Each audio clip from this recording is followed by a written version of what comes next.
You almost ready, Dan?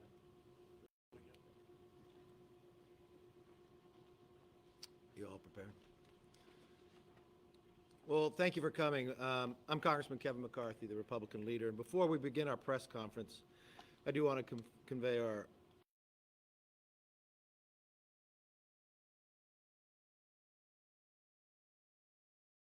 Houston. Behind me, you'll see a number of members who are serving in Congress and 2 members running for Congress. Those 2 members, Wesley Hunt, Morgan Luttrell, have served our nation. They know the importance of the strength of keeping a strong economy, building allies, but also standing up to threats, and why we're here in Houston today and what I want to talk about today. You know, for 50 years, the Chinese Communist Party has launched an assault on the American way of life, on our economy, on our jobs, on our companies, on our culture, on our institutions, on our very future. They've unleashed a pandemic, monopolized supply chains, stolen our jobs and intellectual property, and placed propagandists in our media, on our research centers, in our high schools, on our colleges, and even in our PTA meetings. Just look at what took place here in Houston.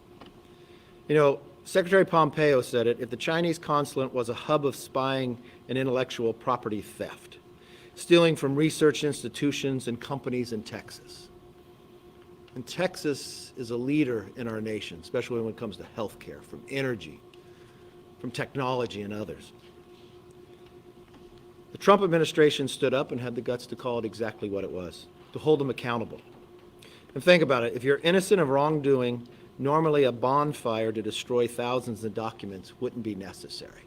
But that's exactly what we saw on top of the consulate. What we proposed, and not just there, looking at the rest of the future of the nation, I reached out a couple years ago to Speaker Pelosi, asked if we could create a bipartisan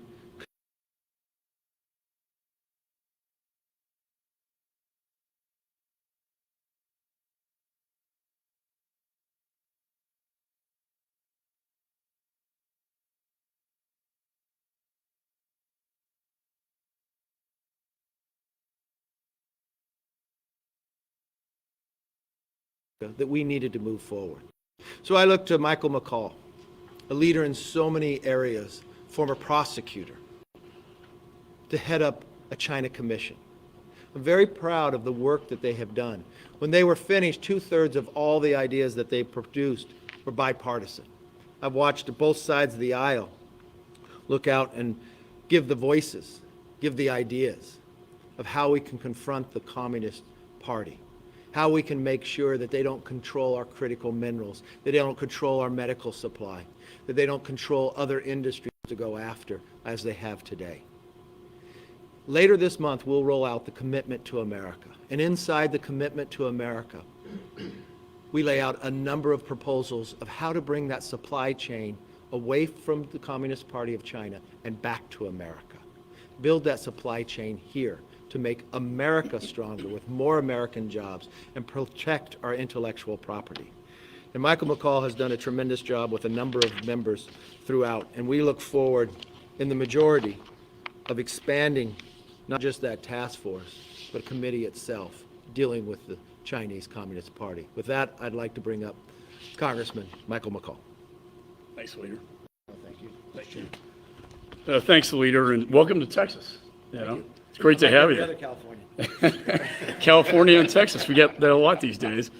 I want to thank you, Kevin, for your strong leadership on this issue.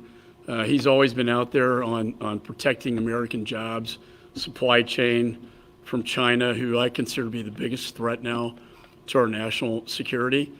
He had the vision 2 years ago to do this task force. Should have been bipartisan, but the Democrats decided they didn't want this to be a bipartisan issue. So we went forward with it anyway. This is our task force report. Hundreds of legislative recommendations, many of which have already passed the Congress. And I look forward to announcing your commitment to America, our commitment to America, about what we're going to do with respect to China. And we're going to do a lot. But I want to step back, if I could, just to 1997. I served on a DOJ China task force when they were trying to meddle in our elections. And I prosecuted the Johnny Chung case. And through his cooperation, we revealed that the director of intelligence, Chinese intelligence, and China Aerospace were putting money in his Hong Kong bank account to then put into the Clinton campaign. Why is this so important? Because it's come full circle. What did they want back then? Why did they do this? They wanted to get in the WTO, but also they wanted technology. They wanted aerospace technology. They wanted satellite technology, and President Clinton was willing to do that. And so we gave them a lot of technology. And what we didn't give them, they stole from us. And now I would argue that we sell it to them, like the hypersonic missile that they launched, went around the world with precision and landed that could have a nuclear payload on the front of it. Built on the backbone of American technology, that's going to stop when we take back the majority. That has to stop. So what's happening today? It's a great power competition between the United States and China. 2 years ago, Secretary of State Pompeo, a dear friend of ours, former colleague, exercised his authority to shut down the Houston consulate. Why? Because MD Anderson, that we all know and love here in Houston, was being all the IP, the 1,000 Talents program that China has to cultivate researchers to conduct espionage and send IP back to the mothership in Beijing. They were also hitting NASA at the same time, but they were also hitting all across the country. Just having the Houston consulate was a hub and the den of spies, as Secretary Pompeo called it. And what I want to focus on really is, remember you saw the burning fires on the top of the consulate? The fact is, we got a lot of great documents. We had a treasure trove out of there. So what has the Department of Justice done since then? Well, under the Trump administration, they indicted 130 individuals, including PLA, the People's Liberation Army, military officers who were dispatched through visa fraud into the United States to cultivate researchers under the 1,000 Talents program. They committed espionage. They were indicted. What has the Biden administration done now, the DOJ Biden administration? First of all, they shut down the China initiative that the Trump administration started, a China initiative to prioritize espionage within the Department of Justice. Guess what? The espionage hasn't gone away, but the cases have gone way down, as evidenced by the fact that they've only brought charges against 19 individuals, and they've dismissed 7 cases, including the PLA officers I mentioned. So why is the Biden administration so weak on China? Why wasn't Nancy Pelosi willing to work with us on such an important national security issue? I look at the global map. Weakness invites aggression, and that is the tone of this administration. After Afghanistan fell, Putin invades Ukraine. Chairman Xi is looking at Taiwan right now. He's looking at the South Pacific, Indo-Pacific, to take back what my father's generation fought for, like when he signed the security agreement with the Solomon Islands, now is under the PRC's thumb, that the greatest generation liberated for freedom and democracy. Well, I can assure you this, when we get back the majority, and I'm confident we will, and Kevin McCarthy will be the next Speaker of the House, when he becomes the Speaker and we have the gavels, my priority will be to stop exporting these technologies and selling these technologies to China so they can build their own war machine that will then in turn be pointed at us. And the hypersonics are a great example of that. So let me just say that when we get the majority back, we're going to prepare America to win the great power competition against China. So with that, we have some great members and members-to-be here, and I want to start to introduce them.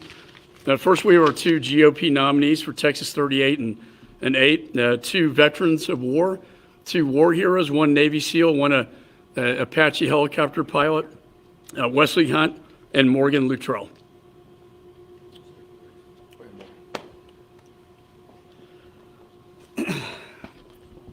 Wesley and I are done talking. It's time to go to work. We'll see you in January. Thank you. Amen. Probably the 2 most popular nominees running for office right now. Next is a dear friend of mine. You all know him here in Houston. I can't say enough good things about Kevin Brady, a real leader, chairman of Ways and Means, got the tax cuts bill done that got our economy moving again. And we're going to miss you, buddy, but I know you'll be close, and it's still a good friend. So please welcome Congressman Kevin Brady.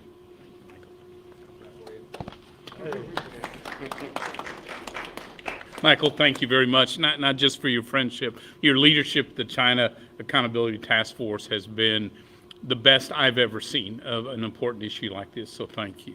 And to thank you, Leader McCarthy, for your strength and commitment to holding China accountable, not through talk, but through actions and words and deeds.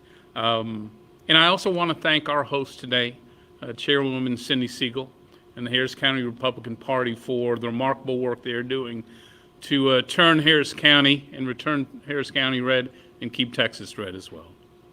Sure, President Biden says China, America's greatest challenge abroad is China. But what's he actually done to confront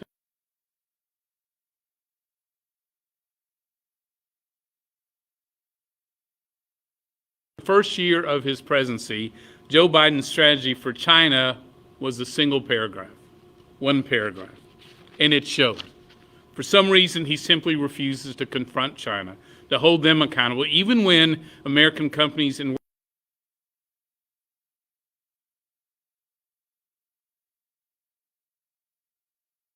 China play by the rules, or even meet its obligations, agreed to in President Trump's historic Phase 1 agreement to end China's brutally unfair trade practices. President Biden hasn't insisted, so China hasn't complied. And as a result, today, China continues to steal America's intellectual property with impunity, to force U.S. companies to transfer technology simply because they're doing business in China. They manipulate the currency and they erect American technologies and manufacturing for global dominance, like robotics, biotechnology, artificial intelligence, and transportation innovation. Yet this president is ceding those industries to China, refusing to compete and win against China. And unbelievably, agreements in Asia and with America's trading partners, they are shaping the world and the future to their advantage, to their workers, to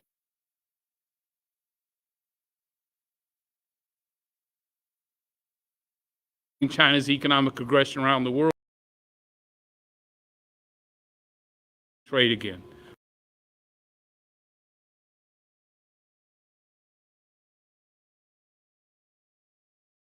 Delaying their retirement, a shrinking economy manages China's economic aggression and cheating and insists they play by the rules. A Republican Congress committed to restoring a strong economy that's growing, not shrinking, where paychecks grow faster than prices. The most important step America can take is to elect a Republican Congress and Speaker McCarthy to counter China's economic aggression. Thank you. Thank you, Kevin. And I think trade and it's one of the best ways to compete with China. And interestingly, the President Biden, lifted trade barriers on batteries and solar panels from China. He's well known in Austin, I think. And Dan Crenshaw, dear friend and a great Texan. Thank you. Thanks, Mike. Thank you all for being here. Thank you, Leader McCarthy, for coming out to Texas. Welcome all Californians. We know that when you come out here, that you understand why you left, Kevin included, and we're looking forward to you as Speaker of the House. I think we all are definitely looking forward to that. A bit of change in direction.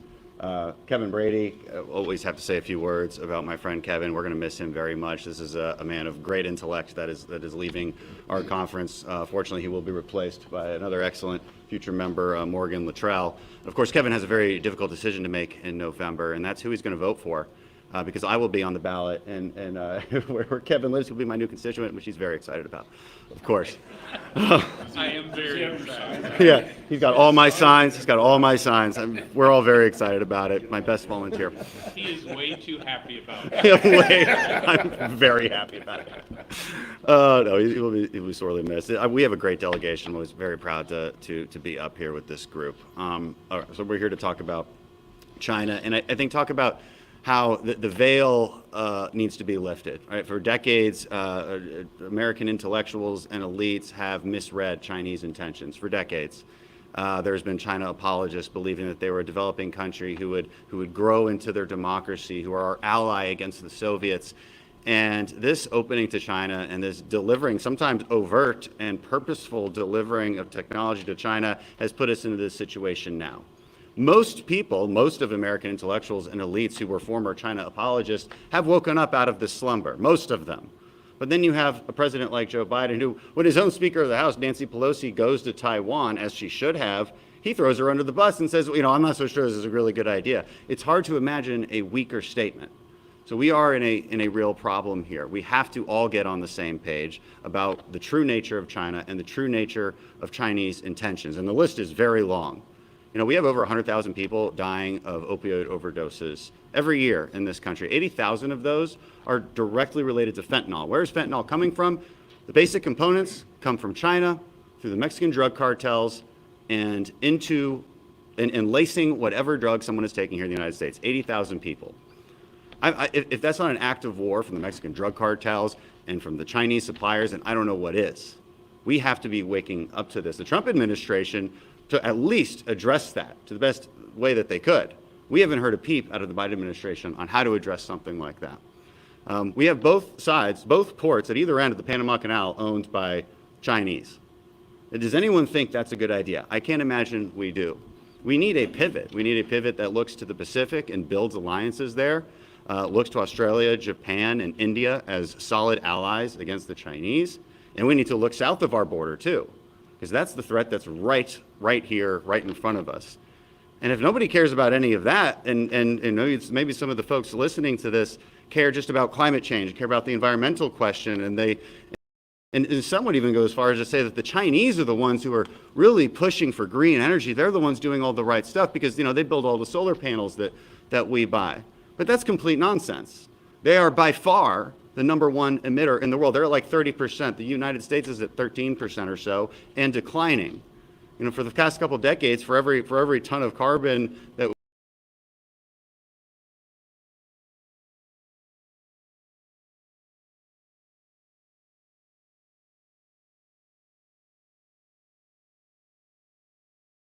we've reduced, that they'll just increase it by another 4 tons.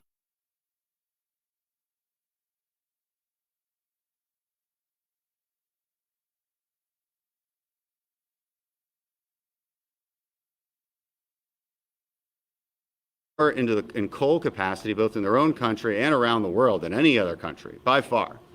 If you care about climate change, you care about the environment, then the #1 thing that you should be going for is replacing coal generation with natural gas generation. Where's that natural gas generation going to come from? The United States.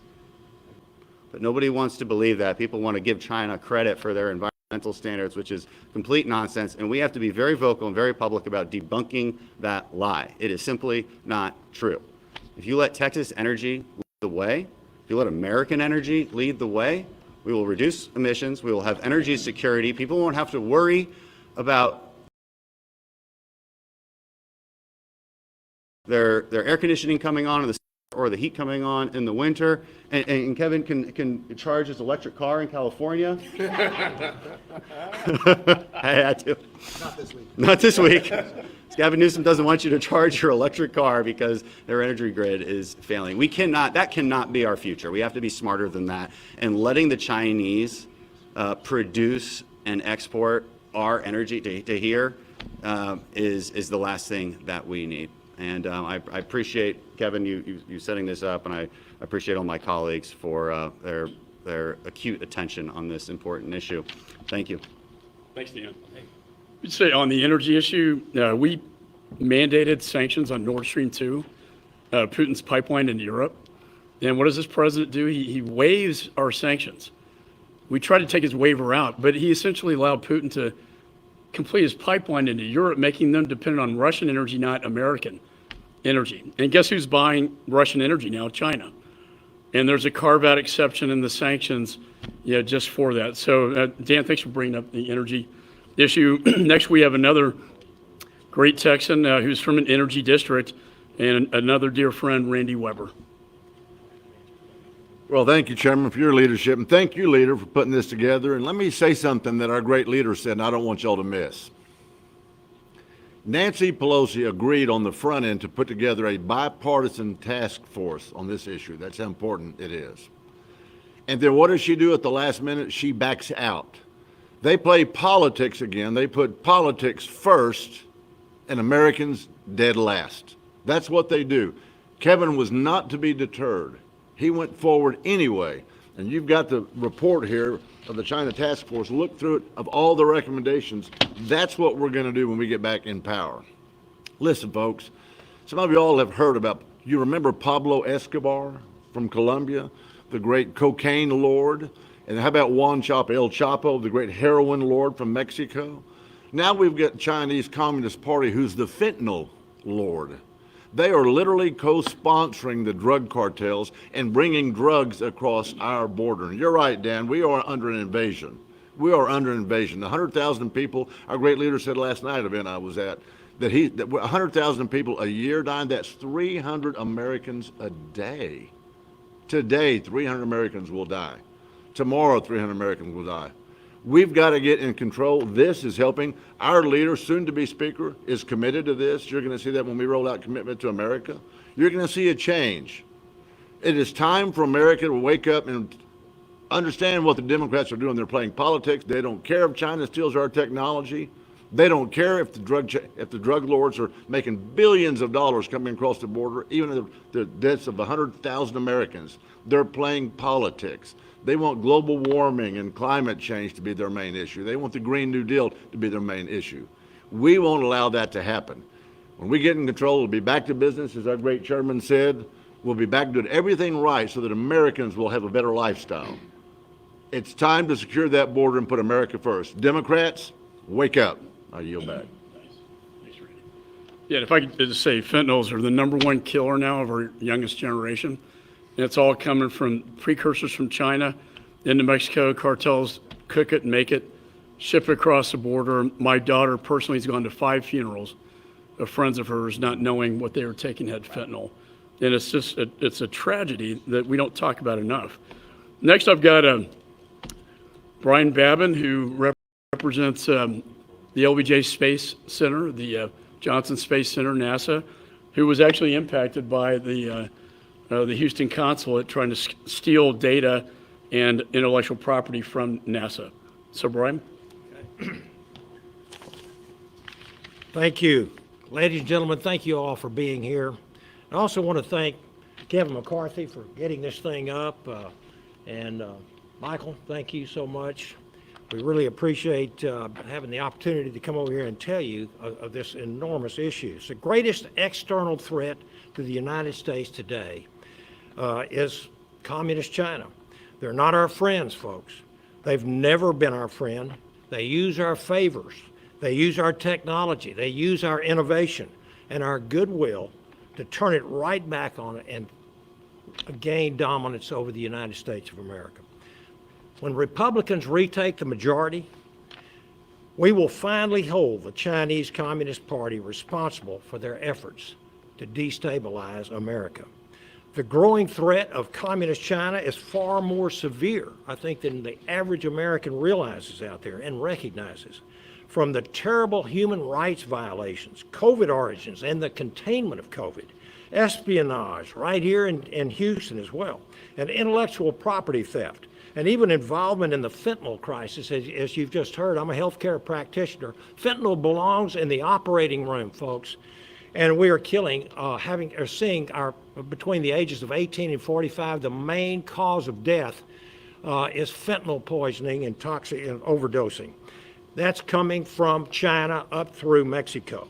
We can no longer allow China to get away with their actions. The Chinese military has the world's largest navy, They have the world's largest ground forces, and their space-based enterprise is growing by leaps and bounds. Bottom line is we can no longer continue to dismiss this threat posed by the Communist Chinese Party. Addressing this threat will require a whole-of-nation approach, which is what your task force has been doing, Michael, and thanks again to Leader McCarthy for having this. And we will approach with policies to enable the United States to not only compete with China, but to beat China. Unfortunately, when given the opportunity, congressional Democrats have chosen to concede to China by failing to ban funding to CCP-tied organizations, failing to punish the CCP for their blatant human rights violations, and failing to strengthen our competitive edge over on the world. The Democrats have given China a strategic economic advantage by allowing them to spread their misinformation. So thank you. It's a great point. The space race in the 60s was all about control of space against the Russians. Now, the big race is a space race against China. And so thank you for that perspective, Brian. Next, we have a non-Texan, but a dear friend at Texas. Where is he? There he is. Indiana. He's the chairman of the Republican Study Committee. And he also, I was honored to have him serve on the China Task Force, Jim Banks. First of all, I want to thank Leader McCarthy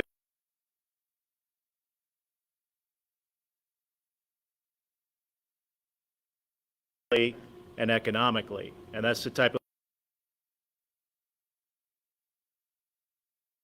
Texas, because you have so many great leaders who are on the forefront of so many of the important issues that we're faced with in Congress. And that's why I'm very proud to be here with all of you today. You know, in a few months, Washington is going to be a lot different.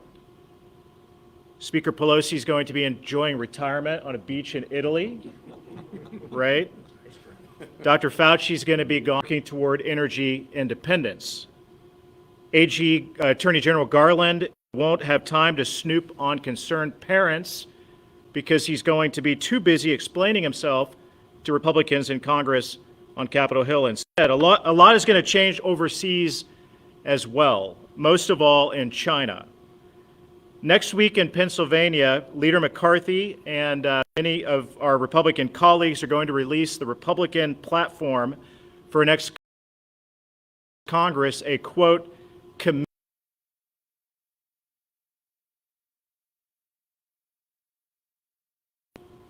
you might own the White House, but you no longer will own the People's House. We are going to force sanctions on Uyghur slave labor. We're going to force the Education Department to block China's illegal influence operations on our universities. And we will counter China's espionage across the country with the same seriousness that President Trump did when he cracked down on Chinese espionage right here in Houston. That's what China should expect from Republicans in Congress. And I can't think of anybody more capable to come to Washington to help us accomplish that than Morgan Luttrell and Wesley Hunt, who are two fellow veterans and two great patriots. I hope that all of the voters here will vote for them because they will bring that type of serious leadership that we need in Congress today more than ever to tackle our biggest threats. So thank you to Ranking Member, soon-to-be Chairman McCaul. It's an honor to be with you here today. Let me just close by saying I want the leader to have an opportunity to take some questions, but you know, the Belt and Road Initiative is real. China's in 140 countries across the world, Indo-Pacific, Africa, and Latin America, as it was previously mentioned. The Panama Canal, you know, Roosevelt built it, Jimmy Carter gave it away, and now China owns it, or at least both sides of it. And we're seeing that all throughout Latin America as well. And so we got to wake up, and we got to start competing with China. It's not good enough to say they're a bad nation. We have to compete with them in all these areas, and primarily technology. So thanks to all my Texas friends. Jim, welcome, and Leader, I'll turn it over to you for any questions. I want to thank Michael McCaul for his work, especially leading the nation when it comes to inside Congress, on how do we bring that supply chain back to America from China. When you look just in here, Texas is a very successful state. It's a leader in so many different areas. But from healthcare, MD Anderson, when my father got cancer, where did we come? We came to MD Anderson like most people around. You look at energy. The one thing we've always learned, and so many veterans who stand behind me in their service, I can't thank enough. A military makes you strong, but dependency makes you weak. We look what's happening in Europe today. Their dependency that it became upon in energy with Putin, and Putin utilizing energy for political bases and his own war to be able to expand where he wants to go. America has the ability to be energy independent. We've proven it. And we have the ability to help our allies at the same time. But we're watching what China's doing around the world, trying to capture industry after industry. We've got to be able to stand up to be able to compete. We've got to give our children an opportunity to compete in the future as well. And that's what we propose. In our commitment to America, we will start with, we want to make sure that we have a nation that is safe. We watch what the Democrats have done by causing inflation, but we watch through the cartels in Mexico. Let me put it in a clearer perspective. 300 people will die today from fentanyl poisoning. And don't think it's somebody else's children. It's all of our children. What's happening is they not think they're buying fentanyl. They may be going back to college and think they're getting a Xanax or dying each and every day. My question to the White House is, why is that not a crisis? I know the Vice President will be in Houston today. That's not far from the border. I wish he would visit it. I wish he would have a discussion with what's happening and a clear understanding to help stop it. We have a chance to turn this country around. We have a chance to make sure the next 100 years is the American 100 years. And that's making sure that the manufacturing jobs come back here. I watched Kevin Brady, as chair of Ways and Means, produce a tax bill that no longer had companies leaving America because it was more competitive to be somewhere else, but move back to America. Now I watched an administration not willing to stand up to China, the China Communist Party, but that's what we will do. With that, let me open up to questions and comments. When we closed the consulate 2 years ago, almost 2 years ago, if the espionage was happening anywhere in the United States, it wasn't just Houston companies that were obviously being impacted by that. When we closed the consulate, was that a less provocative step so we wouldn't do something in, say, San Francisco or in D.C. that would maybe raise the stakes? No, Were we too soft in what we did by just, focusing on Houston and not the rest of what China's doing in the United States? No, I watched the Trump administration for the first time actually stand up. Name me another administration that ever closed down a Chinese Communist consulate. And you watched what they did. They started burning. And why did Pompeo look and close in Houston? Because what they were doing, what they were stealing. The IP, what was happening in MD Anderson. We watched what they were doing in the energy fields as well. We watched what they do in our manufacturing. But let's take it a step further. They're inside Congress. We watched a Democrat member get appointed from Nancy Pelosi to the Intel Committee. We watched the FBI come to her and warn her of a relationship with a Chinese spy. She kept him on Intel. I've had that same briefing. I know there's two other Democrats who could serve on there, but Eric Swalwell should not be on the Intel Committee. If he was in the private sector, he could not get a security clearance. But the Democrats gave him a security clearance to all the secrets of America, which is wrong. Somebody else should serve right there. We've watched for a decade the individual body person who drove Senator Feinstein was a Chinese spy as well. And when you look at the history of Swalwell, the Chinese spy created a relationship when he was on the city council. If they have gone that far, think about what they were doing. But now we watched an administration back away from the prosecution of those of the Chinese that we've caught doing things in America they should not. We've watched them, have they continued to pursue other avenues to stand up to China? Or that we've just watched them give more money to buy more renewables made and manufactured in China from the hardworking taxpayers of America. Why don't we look to Americans to build those? Why don't we build the American jobs? And why don't we unshackle what's holding back our energy fields to make sure we're energy independent at the same time? When they closed that consulate 2 years ago, we did several stories with Chinese Americans here in Houston who were concerned about what that might do to relations with people in the community. Could you guys talk about making clear the difference between going out to the Communist Party and Chinese Americans who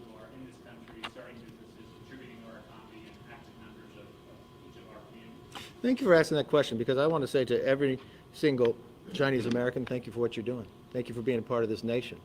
And I want to say to everybody inside China, too, I've been there numerous times. If you listen to my talk today, I never referred to just China. It's the Communist Party of China. And for those Chinese serving in America today, they have the same concern about a Communist Party, too, for the lack of freedom. They have the same concern about when it comes to fairness, of stealing of IPs, stealing of the intellectual property that Chinese Americans have built a company. They would believe that's unfair. They would believe it's unfair when they steal and build and weaponize islands. They would think it was wrong for what they are doing with inside Taiwan at the same time. So we want to be very clear in our conversations. This is about the Communist Party of China. And I will spend a moment because of turning over to Michael McCaul, because that has what he has focused on time and again when we did the China Task Force. You want to touch any of this? Yeah, I mean, I think it's a very important point you're making. It's not the people of China. The people are under intense oppression, and their freedom has been taken away. What I find with all Asian people, and there are many in the Houston area, they were fleeing from something. And if you're Japanese, or if you're from Vietnam, or you're from a lot of these other Asian countries, they don't like the Chinese Communist Party. And Chairman Xi is a threat to them. So I've found it very unifying, and it's very important not to discriminate. It's not about the people of China, it's about the Communist Party of China. And I think that's so we got to say over and over. But the Taiwanese, for instance, can't stand Chairman Xi and the Communist Party of China more than anything. And what I found, to close with, is the people of China that Chairman Xi is most afraid of. When we translate our Origins of COVID-19 report into Mandarin and got it past their firewall into mainland China, we had 20 articles come out. The foreign minister of China condemned me and the task force and had an hour-long television program. You know why? Because it's the people of China that they're most afraid of. They're selling a bill of goods about the origins of COVID-19. Any more questions? Have you sensed a change with these 60 days to go? No. One thing I sense is that I'd ask every American, could you afford to give up 1 month's salary? Most every single American said they cannot. But unfortunately, because of these Democratic policies, it's been taken from them because of inflation. And the sad part about this is Republicans warned them, but Democrats warned them.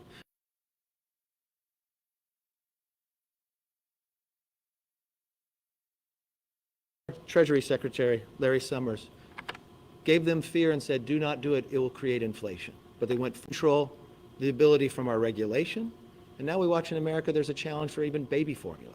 We watch what they've done to our energy field, that they've raised the price of gasoline. No place in America that I go, they always bring up and complain about the price of gas. And we watch the president smile and laugh and say it was a good thing. Then we watch the crime continue to grow. We watch the Democrats defund the police, but then elect these Democrat prosecutors that won't uphold the law. And we watch rampant what continues to happen. This no bail process we're watching in New York as well. Then, what we watched when Democrats took all power, they used the Department of Justice to call parents terrorists simply because they wanted to go to a school board meeting and have a say in their kids' education. In the Pledge to America, we'll have a Parents' Bill of Rights because we believe parents should have a say in their kids' education. We watched the past administration stand up here in Houston when the Communist Party of China was stealing American technology. Now we've watched that you had 130 individuals indicted. What did the Biden administration do? Let them go. We watch time and again the mistakes. So when this election comes forward, I think Republicans are going to do quite well. But it's not about the Republican Party. It's about America. If you want your gasoline price lower, you want to become energy independent, you want to stop inflation, you want your streets to be safe again, you want to be able to bring back manufacturing to America, you want to be able to have a say in your kids' education, I think it's a very clear election. And if this election has an opportunity for the clarity between those two, I think there'll be a real change. And I would simply look to, thank you for coming down to the border when we went to the Eagle Pass. But what happened recently? Myra Flores was elected in a district that Biden carried by 13. That's 84% Hispanic. The Republican Party has not represented more than 100 years. I think you're going to see more of that across the country, from Rhode Island to Oregon, to more in Texas, to California, to Nevada, to Florida. Why? Because people are tired of taking of their own money because inflation continuing to run rampant, gas prices continuing going up, and using government for political purposes. You know what the biggest challenge is? It doesn't just stop at the gas station. It doesn't just stop at the grocery store. Every day you go there, the price is higher. Why? It's the Democrat policies, and they do not have one plan to fix it except to double down and make it worse. I appreciate you all for coming. Thank you.